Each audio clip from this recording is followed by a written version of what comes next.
자, 오늘도 저번 주에 이어서 본문을 읽고 시작하겠습니다. 로마서 4장 14절로 25절까지 14절로 25절까지 다 같이 읽으면서 자기 목소리를 말씀을 듣는 것으로 시간을 갖겠습니다.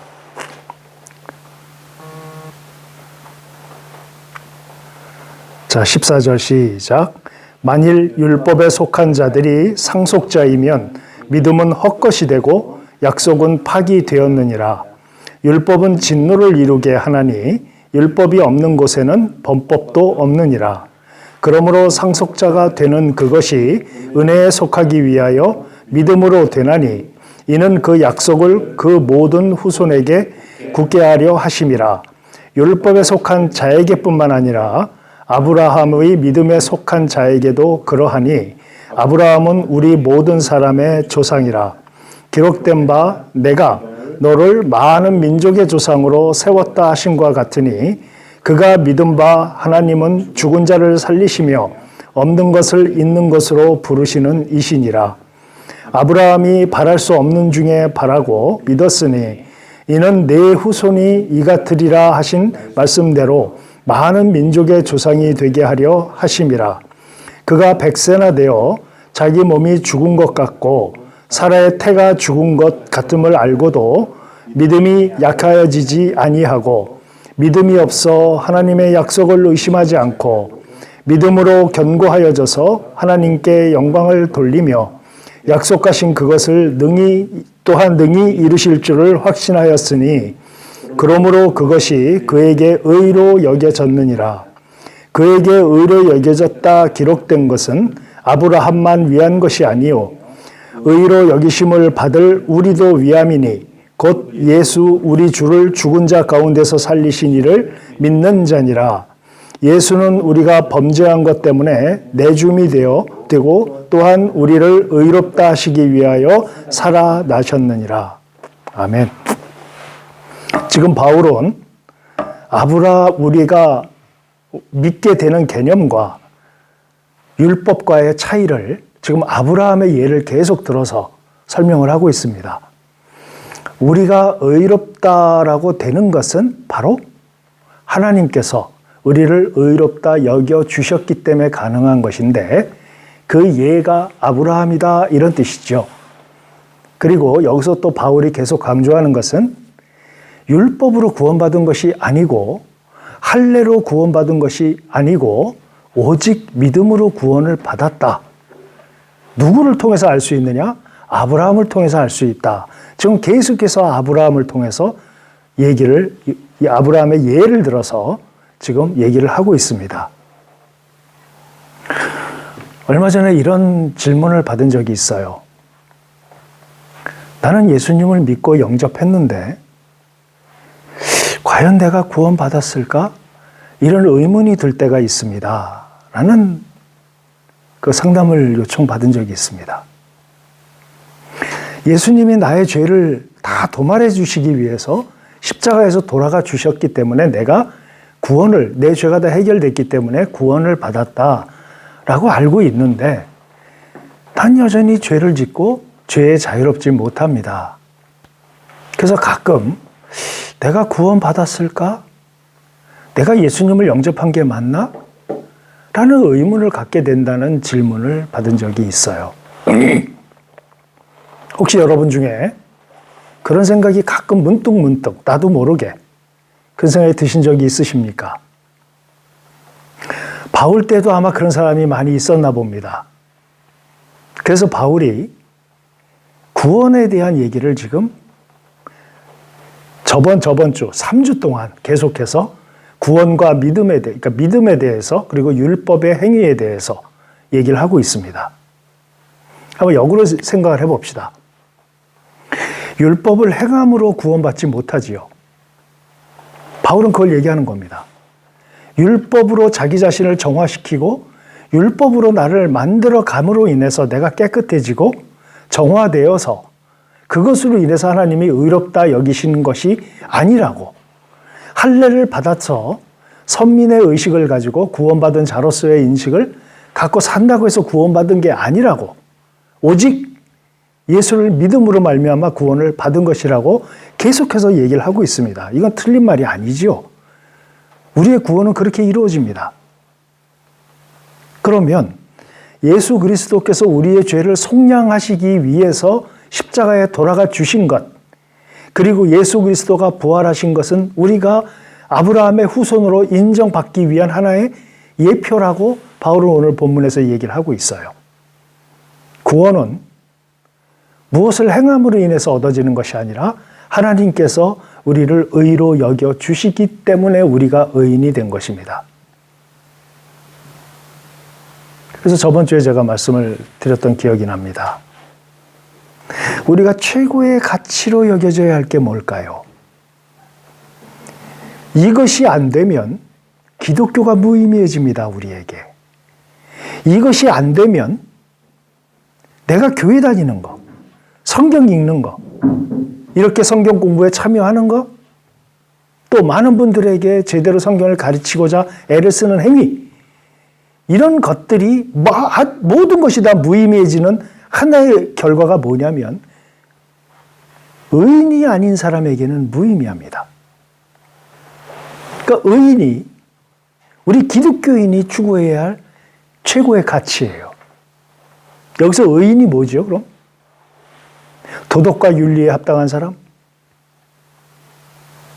뭔가 양심적으로 사는 사람? 이런 사람이 의인이 아니라 바울은 끊임없이 지금 뭘 얘기하고 있는 거냐면 하나님이 의인이라 칭해 준 사람이라는 겁니다. 하나님이 그렇게 여기는 사람이라는 거예요. 그게 의인입니다. 이게 최고의 가치예요. 이거부터 모든 것이 시작됩니다. 거듭남이라고 표현하기도 하고 예수 그리스도를 영접함으로 내가 구원받았다라고 표현하기도 하고 다양한 의미로 표현되지만 지금 로마서에서는 그런 존재를 뭐라고 얘기하냐면 의인이라고 표현합니다. 바울은 의인이라고 표현해요. 그러면 이렇게 설명할 수 있습니다. 여러분은 의인이십니까? 그러면 역으로 또 생각해 볼까요? 나는 의인인가? 이것을 다른 표현을 해볼까요? 나는 구원받았나? 다른 표현 해볼까요? 나는 지옥에 가지 않나? 이러한 구원에 대한 의심이 들고 확신이 안 들고 하는 그런 삶의 여정 가운데 여전히 의심이 드신다면 바울이 그런 사람들을 대상으로 지금 말씀을 하고 있는 것입니다. 구원에 대해서만큼은 구원이라고 하는 것은 우리의 언어가 사실은 아닙니다. 이것은 하나님의 언어예요. 내가 구원받고 저 사람이 구원받았을까? 저 사람은 진짜 구원받았나? 라고 우리는 얘기할 자격이 없는 겁니다. 구원의 언어는 하나님의 언어지 우리의 언어가 아니지요. 그 하나님의 언어인데 그 구원받은 자라고 하는 개념을 두 단어로 얘기해서 의인이라고 얘기를 하는 것이고 어떻게 의인이 되는 것인가? 오직 예수 그리스도의 우리를 위한 죄의 속량, 이것으로 인해서 우리가 의인이 된다라는 개념을 설명을 하고 있는 것입니다. 그래서 모든 가치의 핵심은 하나님이 나를 의인으로 여겨 주셨는가 하는 게 바로 모든 가치의 핵심이고 모든 가치의 목적입니다. 구원에 대해서는 우리가 왈부왈부 할 수 없어요. 누구도 어떤 사람이 구원받았나 못 받았나를 판단할 수 없습니다. 그것은 하나님만이 아세요. 그가 예수님을 영접하고 무슨 죄를 짓고 어떻게 살아가든 아니면 그가 예수님을 믿고 정말 성숙하는 어떤 과정 가운데 있는 사람이든 우리가 보는 시각적인 측면에서 우리가 보는 기준에서 구원을 논할 수는 없습니다. 오직 하나님만이 아세요. 그래서 우리가 구원에 대한 내 스스로가 그런 구원에 대해서 흔들리고 정말 일생을 교회 다니시는 장로님들이 돌아가시기 얼마 안 남았을 때 마음 한켠에 오는 나는 구원받았을까? 이런 의심을 많이들 하세요. 그랬을 때 오늘 내가 어떻게 구원받았음을 확신할 수 있을까에 대한 답을 바울이 지금 해주고 있는 겁니다. 뭐든지 확신이 없으면 살아가기 힘들지요. 확신이 있어야 합니다. 그래야 불안하지 않아요. 근데 우리 흔히 이렇게 얘기하죠. 구원의 확신. 이 구원의 확신을 어떻게 가질 수 있을까요? 내 구원의 확신의 근거가 뭘까요? 이것을 우리가 율법을 기준으로 나를 생각하면 우리는 그 구원의 확신이 흔들립니다. 왜 그러죠? 우리는 율법을 지키면서 살 수 없는 존재들이기 때문이에요. 율법을 향하여서 갈 수는 있지만 그 율법을 지키면서는 살 수가 없습니다. 우리는 율법을 향해서 율법의 그 완전성을 향해서 한 걸음 한 걸음 뚜벅이 걸음을 걷는 존재들이지 그 율법을 하나하나 완전히 지켜가면서 살 수 있는 존재들이 아닙니다. 내가 구원받았는지 안 받았는지 이 부분은 내가 율법을 얼마나 지키면서 살았는지 아니면 하나님께서 어떤 삶의 지침을 내려주셨는데 그걸 얼마나 지키면서 살았는지 안 지키면서 살았는지 여러분 나의 구원의 뿌리를 여기다 가져가면 우리는 한 사람도 구원받았다는 확신을 가질 수가 없습니다. 뿌리가 잘못됐어요. 신앙을 바탕으로 해서 어디에 사고를 가져야 되는가? 그게 틀렸다는 얘기를 바울은 지금 하고 있는 겁니다. 네가 율법을 지키면서 살았느냐? 너는 할례를 받았느냐? 그것이 우리 시대의 율법으로 어떻게 적용됩니까? 너는 큐티 잘했느냐? 성경 잘 읽고 있느냐? 기도 시간 딱딱 지켜서 하고 있느냐? 예배에 빠지지 않고 예배에 참석하느냐? 이런 종교적 행위들로 인해서 그런 개념을 갖기도 쉽고요. 또 정서적으로 이런 부분도 있습니다. 일생을 통해서 미워하는 사람이 하나 있어요. 마음속에서 용서가 안 된답니다. 1년이 지나고 2년이 지나고 10년이 지나도 미운 사람이 계속 미워요.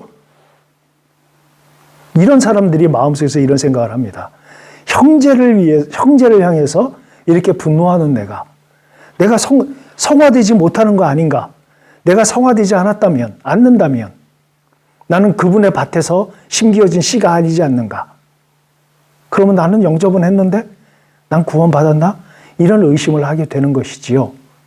연세 지긋이 드신 분들이 일생을 사시면서 교회 생활을 하시면서 돌아가시기 직전에 당신의 구원에 대해서 확신을 못 가지게 되는 이유가 그 바탕이 바로 의인에 두지 않고 율법과 그 체계에 두기 때문에 그런 의문을 갖게 되는 것입니다. 바울이 계속해서 아브라함의 예를 듭니다. 아브라함의 믿음을 하나님이 의로 여기셨다.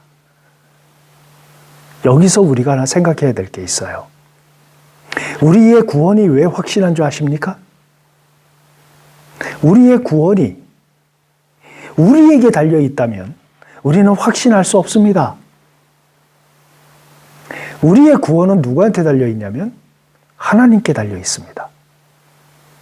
여러분이 예수님을 영접하고 예수님을 인생의 주인으로 모시고 예수님의 자녀로 예수님의 백성으로 그분을 왕으로 믿으며 왕으로 인정해 드리고 나의 삶을 그분의 왕으로서 백성으로서 자녀로서의 삶으로 하나하나 서서히 바꿔가면서 그렇게 살아가십니까? 그것이 안 되면 우린 구원 못 받은 걸까요? 우리에게 달려있는 게 아니라는 겁니다. 여러분이 예수님을 영접하고 나는 구원에 대해서 확실하게 인식을 하고 있다면 여러분 오늘 바울이 아브라함의 예를 든 것을 자세히 묵상해 보십시오. 같이 하나하나 한번 생각을 해보겠습니다. 하나님께서 아브라함을 찾아오셨어요. 그래서 말씀하십니다. 하늘의 무뼈를 셀 수 있나 보라. 못 세죠. 그러니까 아브라함이 얘기합니다. 아브라함에게 말씀하십니다. 너의 후손이 저 하늘의 물결보다 많을 것이다. 물결처럼 많을 것이다. 이렇게 말씀하셨어요. 그랬더니 아브라함이 그걸 믿었어요. 하나님이 아브라함이 그걸 믿었기 때문에 그를 의로 여기셨다 그랬어요. 아브라함이 그걸 믿은 순간 아브라함은 의인이 된 겁니다. 최고의 가치를 형성한 거예요. 눈으로 볼 수도 없고 만질 수도 없고 느낌으로 느낄 수도 없고 냄새도 맡을 수 없는 하나님이란 존재가 이렇게 하늘에 있는 무수한 별들 같이 너의 후손이 이렇게 될 것이다 라고 했을 때 그걸 믿었대요. 이거 외에는 설명이 불가능합니다. 아브라함이 그걸 믿었답니다. 그 믿은 아브라함의 믿음을 하나님이 의로 여겨주셨대요. 아브라함이 뭘 믿었습니까? 만질 수도 볼 수도 느낄 수도 없는 하나님이란 존재가 너의 후손이 이렇게 많아질 것이다. 그 후손에 나는 하나님이 되고 너희는 나의 백성이 될 것이다. 이걸 믿었다는 그 믿음 자체가 의로 여겨지는 개념이라는 겁니다.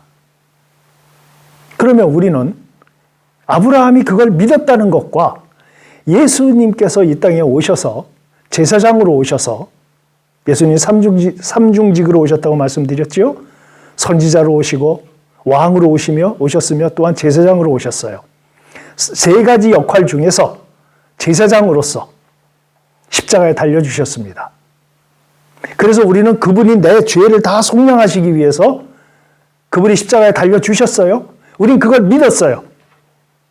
예수님을 본 적이 있으십니까? 또 예수님을 느끼고 감각적으로 느끼고 냄새 맡고 그분에 가까이 있으면서 그분의 채취를 느끼며 그럴 수 있습니까? 없어요. 우리는 보지 못하는 걸 믿고 있어요. 무슨 뜻입니까? 아브라함이 보이지도 느낄 수도 없는 하나님이란 존재가 와서 그렇게 말씀하셨을 때 그걸 믿은 것을 의로 여기셨다면 우리가 예수님을 그렇게 믿었다면 그것이 바로 하나님이 우리를 의인으로 칭해 주시는 조건이 되는 것입니다. 시작이 여기서부터 시작된 거예요. 근데 우리는 여기서 그렇게 예수님을 믿었다. 아브라함이 그렇게 믿었다. 그런데 나는 예수님을 그렇게 영접하고 믿었는데 여전히 죄를 짓는다. 그러니까 내가 이 하나님이 약속하신 이것이 나에게 없는 것이 아닌가라고 생각하기가 쉽다는 얘기예요. 근데 이게 우리만 그럴까요? 우리가 성경을 묵상하다 보면 우리가 그냥 이렇게 쓱 지나갈 수 있는 아주 가볍게 여길 수 있는 내용들이 있어요. 아브라함이 누굽니까? 믿음의 조상 아니에요? 하나님이 인정하신 의인 아닙니까? 그럼 아브라함은 무조건 옳다 여겨져요. 그래서 아브라함에 대해서 깊은 묵상을 하기가 힘듭니다.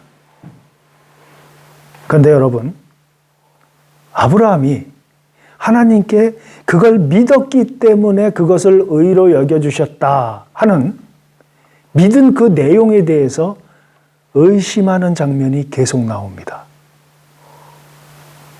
그걸 의로 여겨주셨는데 그걸 의심해요. 한번 볼까요? 우리가 저번 주에 읽었던 것처럼 창세기 15장에서 하나님이 나타나십니다. 아브라함을 만나셔서 하늘의 무별에 대한 말씀을 해주셨는데 그 다음 장 16장을 보면 어떤 사건이 벌어집니까? 그 아내 사레가 자기의 여종인 하갈을 남편에게 줍니다. 분명히 너희 부부에 의해서 나오는 씨라고 하셨는데 아브라함은 그걸 믿었기 때문에 의로 여김을 받았는데 그걸 의심해요. 그걸 못 기다립니다. 그래서 첩을 취하죠. 첩을 취해서 이스마엘을 낳습니다.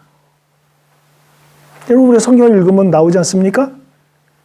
의로 여긴 내용, 그 내용 자체를 아브라함이 범하고 있어요, 지금. 의심하고 있습니다. 어찌 보면 믿음이 없는 것 같아요. 그리고 그 다음에 보면 더 황당합니다. 또 하나님이 나타나셨어요. 그래서 너의 씨로 후손이 이렇게 많을 것이다 라고 했는데 어떻게 했습니까? 아브라함이 웃었습니다. 그 다음에 소돔과 고모라에 갈 천사 세 분이 왔을 때 그 아내 사레가 웃습니다. 왜 웃어요? 나이가 이렇게 많은데 어떻게 애를 가져? 불가능하지. 비웃은 거죠. 어찌 보면은 아브라함과 사레의 그 상황은 우리의 그 삶의 상황하고 좀 유사하지 않을까 하는 생각이 듭니다. 의심할 만했죠. 나이가 많습니다. 그 다음에 월경이 끊어졌어요. 그럼 여자로서의 기능이 안 된다는 얘기죠. 근데 어떻게 애를 갖습니까? 상식선에서. 보편적인 해석에서. 불가능하죠. 그런데 여기서 우리가 역으로 하나 생각할 게 있습니다. 만약에요. 아브라함을 하나님이 의로 여겨주셨지 않습니까? 근데 아브라함이 의심을 해요. 그 내용에 대해서. 비웃어요. 하나님이 의로 여겨주셨는데 아브라함이 그래요. 그래서 하나님이 이놈 봐라.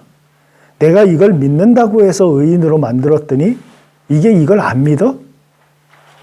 이러셔갖고 그 의인으로 칭해 주셨음을 하나님이 거두십니까? 사람은 변해도 하나님은 변하면 안 되지 않습니까? 하나님이 한번 결정을 하신 것은 그게 정답이에요. 그게 핵심이고 그게 목적입니다. 하나님의 속성이 신실하심이죠. 일관성이에요. 아브라함의 어떠함의 조건에 맞춰서 너는 의인이다라고 얘기를 하신 것이 아니라 바로 하나님이 아시기 때문에 하나님 중심으로 의인이라고 여겨주신 겁니다. 그렇기 때문에 아브라함의 구원, 아브라함이 믿음의 조상이 되는 것, 이것은 아브라함이 죄를 짓든 의심을 하든 하나님이 정하셨다면 하나님은 그대로 유지해 주십니다. 바울은 지금 그걸 얘기하는 것이에요. 아브라함의 연약함이 아니라 하나님이 의로 여기셨기 때문에 아브라함은 의인인 거예요. 믿음의 조상이 된 겁니다. 우리의 구원도 마찬가지예요. 우리가 예수 그리스도의 속량을 믿고 내 죄사함을 믿고 예수 그리스도를 믿고 영접하고 그분이 우리의 왕으로 오셨다는 걸 인정하고 그분의 자녀와 백성으로의 삶을 결심하고 그러한 것을 가지고 있지만 우리가 살다 보면 죄를 짓게 돼요. 앞으로 우리가 왜 죄 짓는가에 대한 얘기를 바울은 또 설명을 합니다. 순서적으로. 그걸 우리가 살펴볼 거예요. 우리는 여전히 죄를 짓고 살아요. 우리는 그런 존재들입니다. 아브라함도 마찬가지예요. 그런데 하나님이 아브라함을 의인으로 정하셨기 때문에 아브라함은 의인인 겁니다. 우리가 예수 그리스도에 의해서 우리가 의인으로 정함을 받았다면 우리는 의인인 겁니다. 우리의 어떠함이 문제가 되지 않아요. 하나님의 은혜로 그게 되는 겁니다. 하나님은 아브라함을 의인으로 정하셨다가 아브라함이 그 의인으로 정한 그 내용을 의심을 하고 비웃고 한다 할지라도 아브라함은 그런 존재라 할지라도 하나님은 변하실 수가 없습니다. 하나님이 정하셨기 때문이에요. 하나님은 그런 분이에요.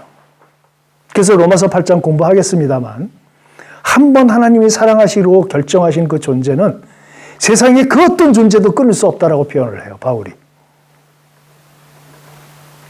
하나님이 우리의 구원을 이루시는데 하나님은 너무나 진지하셨어요. 당신을 희생하십니다. 십자가에서 당신의 외아들을 저주와 함께 찢어 죽이십니다. 우리를 구원하시기 위해서. 이걸 믿느냐 했을 때 내가 믿습니다라고 고백을 했다면 나는 그것을 의로 여겨주시는 하나님의 은혜 가운데 우리는 살고 있는 겁니다. 그렇기 때문에 나의 구원이 나의 어떠함으로 이루어져 가는 것이 아니라 하나님이 일단 정하셨고 그 정하신 우리가 뒤에 살펴보겠습니다만 성령님을 통해서 우리를 성화시켜 가시고 우리를 성숙해 가게 하시고 그리스도화 되게끔 하나님이 지금도 우리를 이끌어가 주시는 겁니다.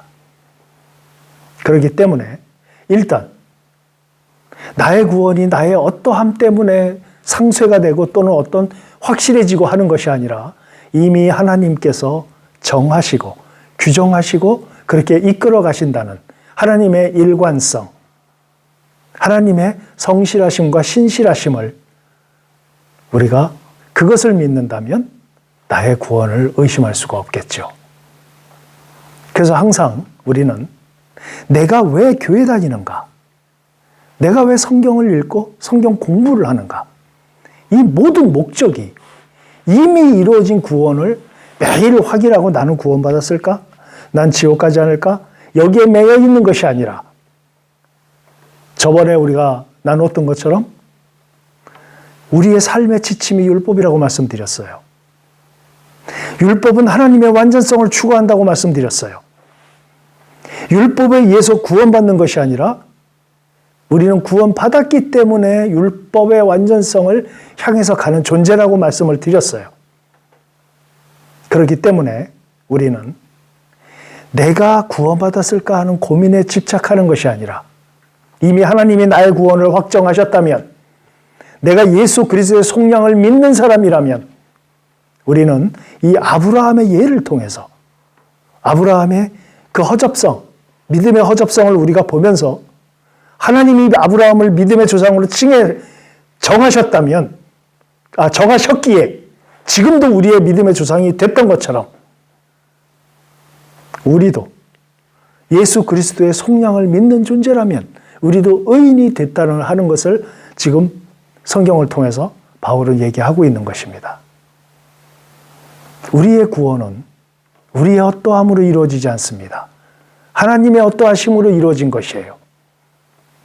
우리가 예수님을 영접하고 그 다음에 어떤 삶을 살아가더라도 나에 의해서 구원이 파기되는 것이 아니라 하나님의 신실하심에 나의 구원이 얹혀져 있는 것입니다. 바울은 지금 그걸 얘기하고 있어요. 아브라함이 어떻게 살았다는 얘기를 하지 않습니다. 아브라함의 믿음의 조상이 된 것은 오직 하나님이 의인으로 여겨주셨기 때문이다 라고 얘기를 하고 있어요. 여겨주신다는 게 무슨 뜻입니까? 그가 어떠하든지 그가 어떤 사람이든지 나는 이렇게 그를 여기겠다. 이 개념 아니겠어요?